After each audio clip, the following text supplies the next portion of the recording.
இன்னைக்கு நம்ம கவர்மெண்ட் இன்னைக்கு எவ்வளவோ சோதனையில சந்திச்சுக்கிட்டு இருக்கு. ஏன்னா இங்க சென்னையில புயல் வந்துச்சு, அங்க பெரிய அரசியல் ஆக்கிட்டாங்க. ஆனா அங்க புயல் வந்துச்சு, எங்க அங்கெல்லாம் அரசியல் ஆக்க முடியாது. ஏன்னா தண்ணி பிச்சுக்கிட்டு போகுது. எங்க அரசியல் ஆக்குறது? இவன் எங்க இருக்கானே தெரியல. இதே அரசியல் அங்க போய் பண்ணலாம்ல? இல்ல, முடியல. கத்துறான். அந்த ஒருத்தன் சொல்றான், அவன் ஏன் டைரக்டர் அங்க போறான்? டைரக்டருக்கு அதுக்கு என்ன? அவன் ஊர்றாது. அவன் ஊருக்குள்ள அந்த பள்ளம் எங்க இருக்கு, இந்த மேடு எங்க இருக்கு, அது இது எங்க இருக்கு, அது எங்க இருக்கு, அவனுக்கு தானே தெரியும். போக கூடாதா? அப்ப என் ஊர்ல வெள்ளம் தனசனை உட்கார்ந்துருக்கு, அது ஊர்ல வெள்ளம்னா அதான் வேட்டியை கட்டி நிக்கணும். இவன் போறான்னா, ஏய் நான் போகாம என் ஊர்ல நான் போகாம எவன்டா போறது? போகணும்ல. ஏன் எங்க கிடந்து கத்துறான், எந்த குளிக்கல கிடக்கிறான்னு அவனுக்கு தான் தெரியும். அதுல இன்னொரு வார்த்தை சொல்றான், உதயநிதி எதுக்கு அனுப்பி வைக்கிறாரு? ஏன் உதயநிதி யாராரு? போகணும்ல. போய் மக்களா நான் இருக்கேன், உங்களோட சேர்ந்து வாழ்றேன், உங்க கூட இருக்கேன்றது அவர் மக்களோட சேர்ந்து இணைஞ்சு வேலை செய்யணும்ல. இருக்கிற அமைச்சர்ல இருந்து இருக்கிற எம்எல்ஏல இருந்து எல்லாரும் போய் அங்க பூரா, அதாவது தண்ணியில அந்த கீதா ஜீவமெல்லாம் இறங்கி நடந்து போற காட்சியெல்லாம் பார்த்தா எல்லாம் இறங்கி அப்படியே அந்த அளவுக்கு மேல உத்தரவு போட்டு அழகா பண்ணிக்கிட்டு இருக்காங்க. நான் இது அரசியல்லாம் பேசல விரும்புறேன்.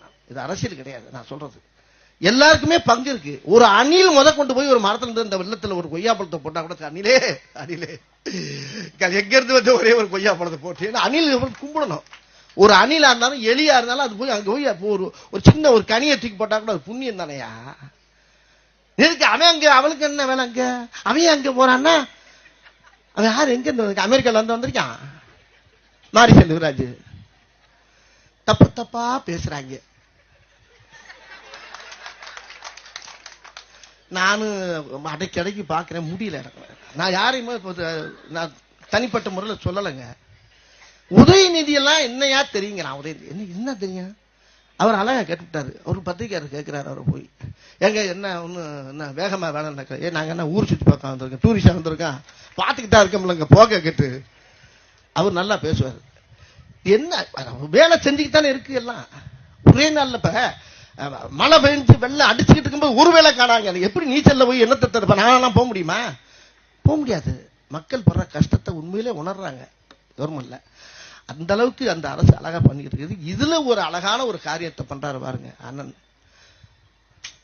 உண்மையிலே அவருக்கு பேருக்கு முன்னால மாசு அப்படின்னு வச்சுக்காதீங்களா? மாசுபடியாம பாத்துக்கிற கூடிய அளவுக்கு இருக்காரு. ஒரு மாசற்ற மனிதன், நல்ல மனிதர் மா சுப்பிரமணியன் அவர்கள். என் பையன் பேரு சுப்பிரமணியன்னா. உண்மையிலே அந்த பேர் ராஜ்கீயெல்லாம் ஒரு நல்ல எண்ணங்கள் உள்ளவங்க அவங்க. அண்ணன் அழகா கஷ்டப்பட்ட காலத்துல நான் பார்த்துக்கிட்டா இருக்கேன் அவரை. இந்த மாதிரி ஒரு நிகழ்ச்சியை நடத்தி என்னை வர வச்சதுக்கு ரொம்ப ரொம்ப ரொம்ப ரொம்ப சந்தோஷம். உங்களை எல்லாம் சந்திச்சு சந்தோஷம். நானும் இப்ப அங்கிட்டு போய் ஏதாவது மரங்களை வாங்கி பிடிங்கி நட்டுக்கிட்டு இருக்கேன்.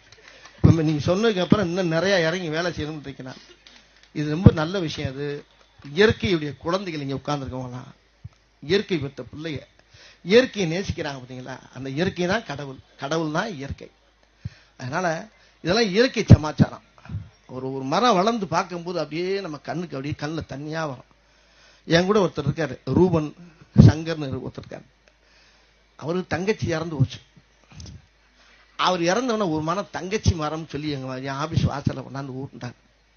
அந்த மரம் அந்த தெருவையே மறிச்சு அவ்வளவு உயரமா நிக்குது. அதுல ஒரு கொப்பு ஒண்ணு கிராஸா போச்சு. ஒருத்தர் வந்தார் மாநகராட்சி இருந்து, அண்ணே இதை வெட்டலாமான்னாரு. என்னைய வெட்டு, இதையே வெட்டுற, அது நல்லா தானே போய்கிட்டு இருக்கு மேல. ஐயோ இருக்கட்டும் நான் வர்றேன். நல்லா இருக்கு அந்த மரம். அதுல கொய்யா மரமும் இருக்கு, எல்லா மரமும் இருக்கு. ரோட்ல விழுகும் போறவங்க எல்லாம் பிறக்கி இறக்கி சாப்பிட்டு போவாங்க. இப்படி நல்ல காரியத்துக்கும் பயன்படுறது, நிழல் தருது, நம்மளுக்கு ஆக்சிஜன் தருது. அதனால இந்த மர விஷயத்துல எல்லா பேருமே ஒருமித்த கருத்தோட இருந்து இது பூரா நம்ம தமிழ்நாடு பூரா நம்ம பரப்பணுத. இதுக்கு நீங்க ஏற்பாடு பண்ணுங்க. இது என்னைய கூட தலைவரா போடுங்க, நான் போய் வேலை செய்ய.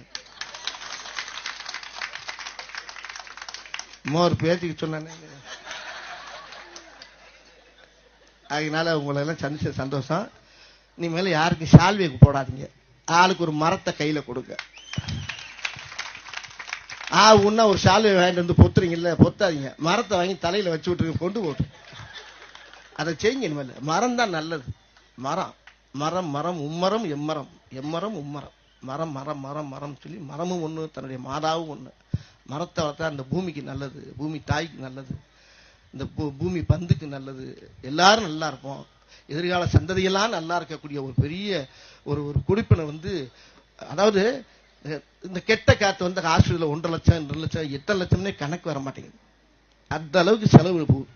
ஆனா அந்த மரம் காசே வாங்காம நம்மளுக்கு நல்ல காத்து தருது. அதை மதிக்கிறோமா நம்ம?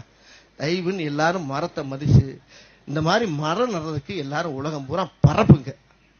வாழ்த்து.